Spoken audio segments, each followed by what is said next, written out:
Once there was a man who was not recognized like the white athletes were. He was no Babe Ruth, Lou Gehrig, but he was an African-American athlete, and he was amongst the best that there were in the 20s. Fritz Pollard was the first black NFL football player in the 20s and NFL coach as well. As a man who had so much accomplished in his life, he never was noticed as much as the other great players like Bo Jackson, Walter Payton, or Herschel Walker. Despite all of this, he was a college football Hall of Famer along with NFL Hall of Famer. He needs to be recognized as a leader just like these athletes were. He was able to incorporate the leadership of a player into a coach, influencing all other African Americans who were in the NFL during this time period. Throughout his path to his career, he had overcome numerous amounts of racism and discrimination. All of these obstacles that he had to encounter were just small pieces in the journey that he pursued to be a football player and coach in the NFL. During his early years, Fritz dominated as an athlete. He was not only a gifted basketball player, but he was also a 3-time county track champion and a star on the gridiron. After his high school era, he received a Rockefeller Scholarship to attend Brown University in 1915. He then became the first African American to play in the Rose Bowl.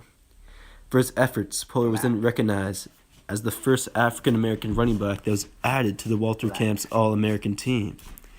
After leaving Brown, he earned his degree in dentistry and then joined the military, serving as the director of an Army YMCA.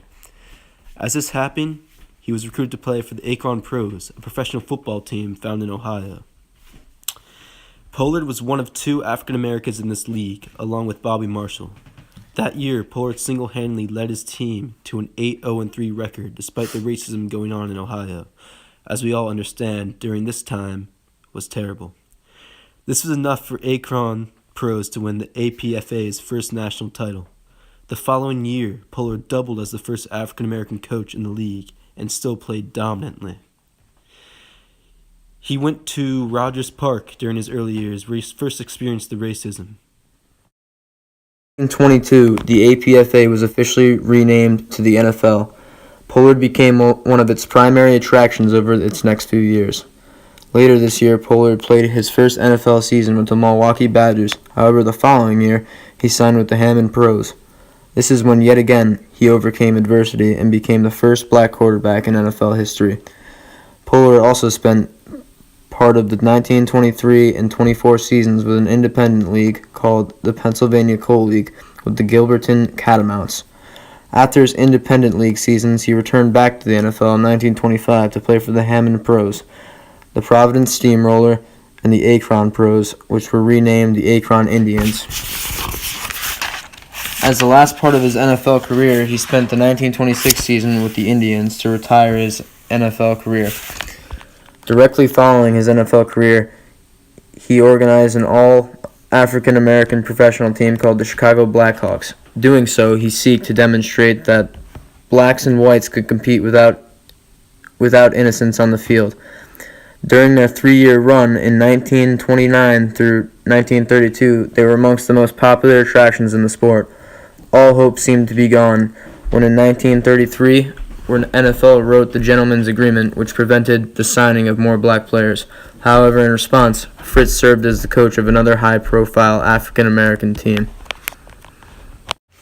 By the end of Fritz's life, he accomplished many great things, whether it was on the field or off the field, helping many succeed in ways that he always knew were possible. Sadly, on May 11, 1986, the end of the era came for Fritz. He died in Silver Spring, Maryland,